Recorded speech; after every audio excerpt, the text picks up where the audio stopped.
Greetings and welcome to America in Focus, powered by the Center Square. I'm Dan McCaleb, Chief Content Officer at the Franklin News Foundation, publisher of the Center Square Newswire service. We are recording this on Friday, March 15th.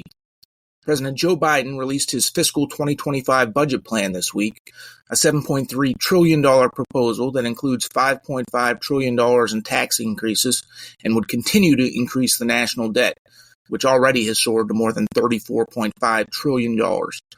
Joining me today to discuss the president's budget proposal is the Center Square's Washington, D.C. Bureau Chief, Casey Harper. Casey, you've been taking a deep dive into the document, looking at various spending proposals throughout a number of departments. But why don't we start with the top line? Tell us about the plan and what it would mean for taxpayers. Yeah, I mean, it's definitely interesting to dive into the plan, Dan. And as you said, $7.3 trillion in spending. We see a lot of tax increases, which we can go into in this budget. It's worth pointing out that the president's budget, never gets passed as is wholesale through Congress. In fact, it's not even really written as a piece of legislation so that it could be scored by the CBO. It's a very long document, but it's more of a document than a piece of legislation. It lays out spending priorities, top line numbers, the goals. And so we've been digging through that. But it's impossible to get a perfectly accurate score from CBO or something like that. And there are some things missing from the budget, as others have pointed out as well, such as how Biden would deal with certain Trump era tax cuts that might expire. And so there are some things missing, but you get some top line things. And really, this budget sets the tone for the next year of negotiations. The president saying, this is what we want. This is the kind of deficit I'm okay with. These are the priorities. And so first, the deficit. The deficit under Biden would be a nearly $2 trillion deficit, Dan, for the next fiscal year. That's even with him creating a budget that he doesn't really have to get passed. So, even when he could just theoretically cut whatever spending he wanted and not have to get any lawmakers to sign on, he can't get the budget below about 1.8 or the deficit below 1.8 trillion. Just as a reminder for people, the deficit is how much debt we incur annually, which is different from the national debt, as you said, which is 34 trillion. So on the national debt, under this budget, the national debt would rise to about $45 trillion. Wow. I believe by 2034. So just a few years, about a decade, be up to 45 trillion. And honestly, we all know it's really going to be higher than that because whenever Congress and lawmakers and presidents, both parties, they all do it where, they put all the benefits early on and then they push all the costs, decades down the road so that they're always pushing the costs back. So they have a way of kind of making the numbers look a little better than they are.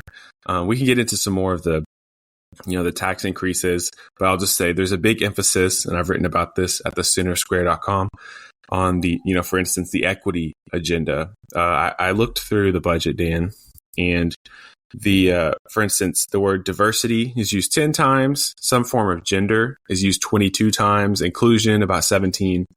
And the word equity is used about 80 times in the budget. So for comparison, the word border only appears 65 times and the word defense 70 times. So equity is mentioned more than both border and defense, which gives you an idea of some of the priorities in the budget. So let's stick with this theme and we'll come back to the proposed tax increases a little bit later, Casey.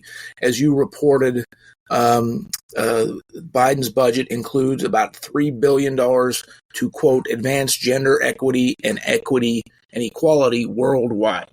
So I get it. Democrats, one of their big policy initiatives is equity, inclusion, etc. Why would we be spending billions of dollars on other countries on the equity initiative? Yeah, that is a big question. Biden has taken fire for this. That is, what that number you cited is for the global spending.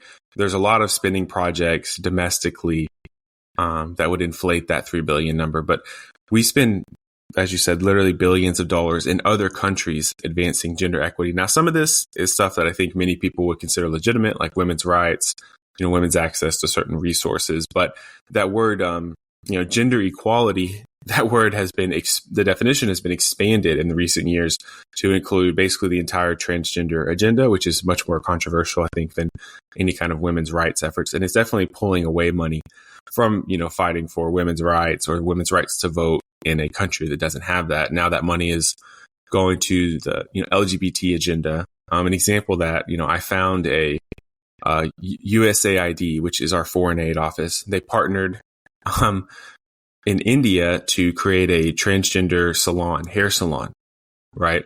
So, of course, I'm kind of just cherry picking an example, of course, and there's a lot of other things going on.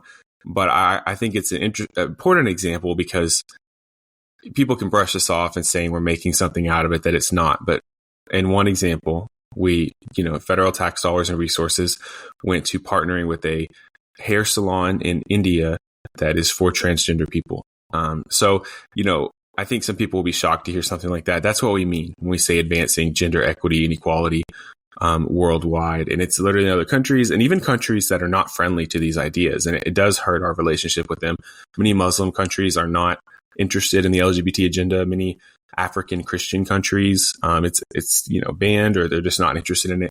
So there is a financial cost and there is a diplomatic cost to these policies as well. In a $7.3 trillion budget proposal, proposing spending millions of dollars on those initiatives overseas, that might seem like chump change in the grand scheme of things, but those things add up. And of course, with the national debt, we have our own financial issues. Over here, Biden's budget proposal only will increase the national debt. There's concerns about the solvency of Social Security, Medicare, Medicaid programs. So every single dime that the president proposes to spend, should be scrutinized because of this current financial situation of the United States and the more than $34 trillion in debt that's only going to go up and that future taxpayers are going to be burdened with. Let's go back to the tax increases.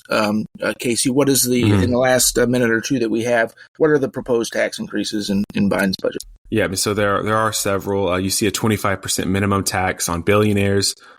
For example, which Biden made a lot of hay about in his State of the Union speech. We also know that a big priority for Biden is increasing auditing of Americans, right? So he wants to ramp up IRS funding so they can conduct more audits, which will increase revenue without actually having to add new taxes. He wants to have a very high corporate tax rate for the developed world. Tax on invest income. So there's a list here. People can read more about it at thecentersquare.com. There's a surtax on small business income. So there's a lot of these taxes kind of add up. And to your point about, sometimes you can scrutinize spending that, like the hair salon and the billions for gender equity. But when we're in a deficit, a $1.8 trillion deficit under this budget, by definition, $1.8 trillion needs to be cut. And so when we look at the spending that's more controversial, it raises the question is maybe this is where we should start when we try and do balance the budget. Casey, thank you for joining us today. Listeners can keep up with President Biden's budget proposal and other stories at thecentersquare.com.